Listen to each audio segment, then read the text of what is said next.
बोला बोला बोला। अरे अभी आप लोग आई हैं, उसके बाद कौन सा सरकार चाहेंगे? मायावती को कन्फर्म है। माननीय पांडे जी आए हुए हैं।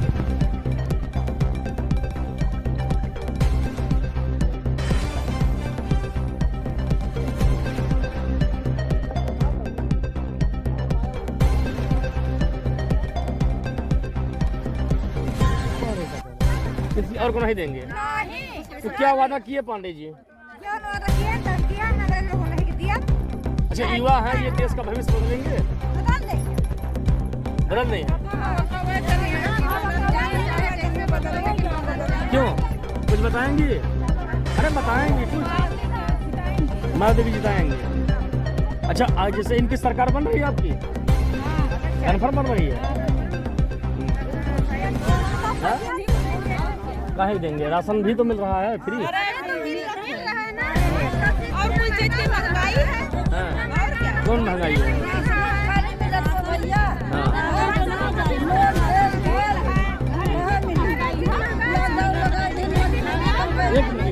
लॉकडाउन अगर लगाई हुआ है तो बीमारी रही ना, बीमारी ना रही है, अपनी बीमारी बना रहे ना। कहे कोविड के तहत तमाम मौतें हो गई। अरे अमीर गरीब तमाम लोग मर गए, बहुत बड़े बड़े लोग मर गए। इन लॉकडाउन में शिक्षा पे क्या प्रभाव पड़ा है? बच्चों की शिक्षा पे क्या प्रभाव पड़ा है? अखिया गुर्दा निकाल रहे हैं। अरे इससे अखिया गुर्दा निकाल ले रहे हैं। कहाँ देखे रहू है? कहाँ देखे रहू है? अरे सही बताओ था वो क्यों? कलवा का रेट बाटे कुछ भाई 200 रुपया किलो, 250 रुपया भैया कहो कमाना इतनी ज्यादा। पहली बार तो लड़कन का नाम लिखा, स्कूल खोल दे हैं तो नाम लिखाई दे, फीस ले ले तो कोई कोरोना निकल तो जा घरे पेपर दे पढ़िए। भाई जब पढ़ाई लिखाई कैसे करके मेरे जुबान में भुला गए पेपर दे पढ़िए कमात रहे। जब हम तुम्हारा चेहरा सुना देखब आना सपने में का देख ली। तो मायावती जी करी है, मायावती जी करी है, कन्फर्म करी है। काउ की है आज तक? कई बार प्रधानमंत्री बहुत कुछ की है। वोट कचहरी यही मेरे के हर एक चीज पंचायत भवन में कई दिन कहूँ ना जाए वोट तो इतना सुविधा साधन हो गई। यानी बढ़िया व्यवस्था है। क्यों क्यों कैसी व्यवस्था काका? यहाँ व्यवस्था मायावती जब सरकार बनी थी तो मतलब हर एक योजना पर मतलब सुविधा काम होता था। तो ऐसे नवयुवक को जो है जिताएंगे आप? ऐसे नवयुवक को जिताएंगे आप? हाँ, जब उसी पार्टी में मायावती के हैं तो यानी कोशिश जरूर हम करेंगे उनको जिताने के लिए। यानी नौजवान है, इनकी जरूरत है, देश को इनकी जरूरत है। ये रहे प्रत्याशी प्रतीक पांडे जी, बहुजन समाज पार्टी से प्रत्याशी बनाए गए हैं। यहाँ महिलाओं ने बताया कि कैसे महंगाई चरम पे है। महंगाई चरम पे है, शिक्षा पूरी तरीके से शिक्षा का स्तर गिर गया। सबसे खास बात यह है कि मायावती ने इन्हें नीचे से उठा करके बराबर में बैठा दिया। अभी कुछ महिलाओं ने यही बताया कि हमें नीचे से ऊपर उठा करके बैठा दिया गया। यह काम मायावती ने किया था। हम बहुजन समाजवादी पार्टी को नहीं छोड़ेंगे। बहुजन समाजवादी पार्टी के साथ लगातार जनाधार बढ़ता जा रहा है। कटेहरी विधानसभा में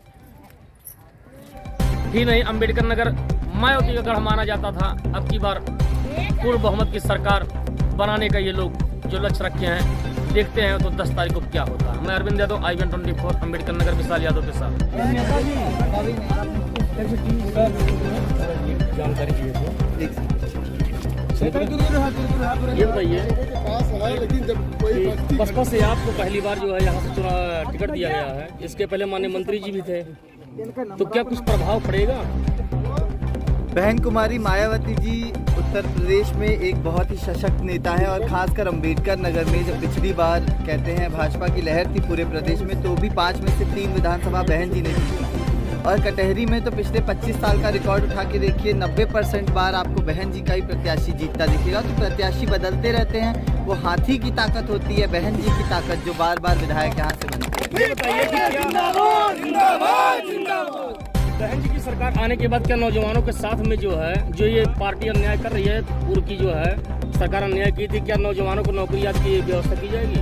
क्योंकि कोई घोषणा तो जारी नहीं किया गया। नहीं, बहन जी झूठे पत्र नहीं जारी करती, वो काम करके दिखाती हैं। 4 बार मुख्यमंत्री रही हैं, उन्होंने काम करके दिखाया, 5वीं बार बनने जा रही हैं। बाकी पार्टियां झूठे वादे करती हैं। इन्होंने रोजगार का वादा किया था, किसानों की आय दुगनी करने का, बहुत तमाम वादे, 15 लाख गैस, ये वो घर, बहुत सारे। तो आपने रोजगार पे पूछा तो युवाओं के लिए रोजगार की इन्होंने बात की थी। रोजगार देना तो नहीं, इन्होंने लेने का काम किया। और यदि हमारे युवा भाई रोजगार मांगने चले जाएं तो ये सरकार कितने डंडे मारती है वो तो आप सबने देखा है। ये सरकार कहती है कुछ भी मांगो लेकिन रोजगार ना मांगो। बहन कुमारी मायावती जी युवाओं को बढ़ाती हैं। उनका निर्देश है कि पार्टी में और टिकट के मामले में 50% युवाओं को दिया जाए, महिला पुरुष दोनों को। और मैं आप उसका जीता जागता उदाहरण हूँ। मेरे पिताजी को ना चुनाव लड़ाकर बहन जी ने मुझ युवा प्रत्याशी को, शिक्षित हूँ इसलिए बहन जी ने मुझे यहाँ से प्रत्याशी बनाया। तो युवाओं के लिए बहन जी के पास बहुत सारी योजनाएं हैं। 10 मार्च के बाद आप देखेंगे वो सारी योजनाएं। तो क्या जो इस सरकार के द्वारा निजीकरण की व्यवस्था की गई थी, क्या बहन जी के आने के बाद निजीकरण खत्म हो जाएगा? बिल्कुल, निजीकरण इस सरकार ने सब कुछ बेच दिया। पहले रेल बेच दी, फिर हवाई अड्डे बेच दिए, मॉल बेच दिए। जब शहरों में सब कुछ बेच दिया तो इनको गांव की याद आई। गांव में इनको पता चला कि किसान है, किसानों की मंडियां पहले बंद कराओ, फिर उनकी ज़मीनें ले लो। तो 3 काले किसान कानून लाई थी ये ज़मीनें हथियाने के लिए, निजीकरण के लिए, लेकिन अब वापस लेने पड़े हैं। बहन जी जहाँ ज़रूरी होता है वहाँ निजीकरण भी करती हैं, लेकिन ज़्यादातर हमारी जो गांव की जनता है वो ज़्यादातर जो है सरकारी योजनाओं पे डिपेंडेंट रहती है, उस पर निर्भर रहती है। तो बहन जी उसको ध्यान में रखते हुए एक मिक्स्ड इकॉनमी यानी मिली जुली इकॉनमी, थोड़ा निजीकरण थोड़ा सरकारीकरण। इस सरकार जो है भाजपा वाली झूठी मक्कार सरकार, ढोंगी सरकार, ये चाहेगी तो गाँव के खड़ंजे की ईंट तक बेच देगी। ये इतनी बुरी सरकार है। तो बहन जी वैसे अन्य पार्टियों से पूर्व की सरकार में तमाम पत्रकारों के ऊपर हमला हुआ। अभी तक बहन जी की भी सरकार बनी, सपा की भी बनी, भाजपा की भी बनी, लेकिन अभी पत्रकारों के लिए कोई कानून नहीं लागू किया गया। क्या ऐसा होगा कि नहीं होगा? अब की बार अगर बहन जी आती हैं तो पत्रकारों के हित में कोई कार्य किया जाएगा कि नहीं किया? बिल्कुल नहीं, पिछली बार भी पत्रकार संघ बनाया था, लेकिन उसको संगठित तौर पे करना बहुत जरूरी है। कानून तो नहीं बनाया गया?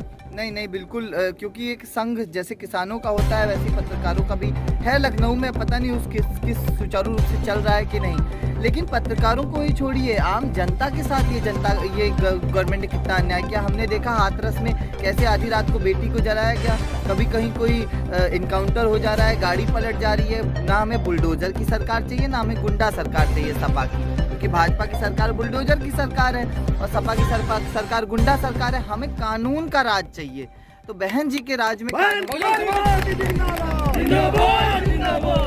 ये एनकाउंटर वाली जो सरकार बताई जा रही है, बुलडोजर वाली, जो तमाम एनकाउंटर हुए हैं, क्या वास्तव में ये सच है? अब वो तो पुलिस की इंक्वायरियों में पता चलेगा। इंक्वायरी में तो ये बताया गया है कि सबको वेरीफाई कर दिया गया कि जितने भी एनकाउंटर हुए हैं सब सही हुए हैं, क्योंकि अब की बार जो है आयोग भी इसमें कोई हस्तक्षेप नहीं कर रहा है। देखिए, जो दुर्दांत अपराधी होते हैं उनको पकड़ने के लिए मुठभेड़ हो जाती है पुलिस की, लेकिन ज़रूर, क्योंकि बहुत सारी रिपोर्टें हैं वो भी ये कहती हैं कि फर्जी भी हो जाते हैं। तो फर्जी नहीं होने चाहिए, क्योंकि न्याय संगत कार्रवाई होनी चाहिए। अगर आपसे किसी का विवाद है तो आप उसको कानून को अपने हाथ में नहीं ले सकते, वो पुलिस अपना काम करती है। क्या बहन जी ऐसे जो फर्जी एनकाउंटर हुए हैं इसकी जांच कराएंगे कि नहीं कराएंगे? बहन जी के राज में केवल कानून का राज होता है। आपको याद है एक सांसद जी थे, उनके ऊपर जब केस हुआ तो बहन जी ने उनको अपने मुख्यमंत्री आवास में बुलाया और फिर पुलिस को फोन करके कहा कि आ गया है, यहाँ से इसको ले करके जाओ। तो बहन जी में कानून का राज होता है। बहन जी एक सशक्त नेता है, भारत की एक बहुत बड़ी ताकत है वो, आप समझ लीजिए। बस आज प्रधानमंत्री नहीं है, हमारा दुर्भाग्य है, उनको मुख्यमंत्री के बाद हमें प्रधानमंत्री बनाना है।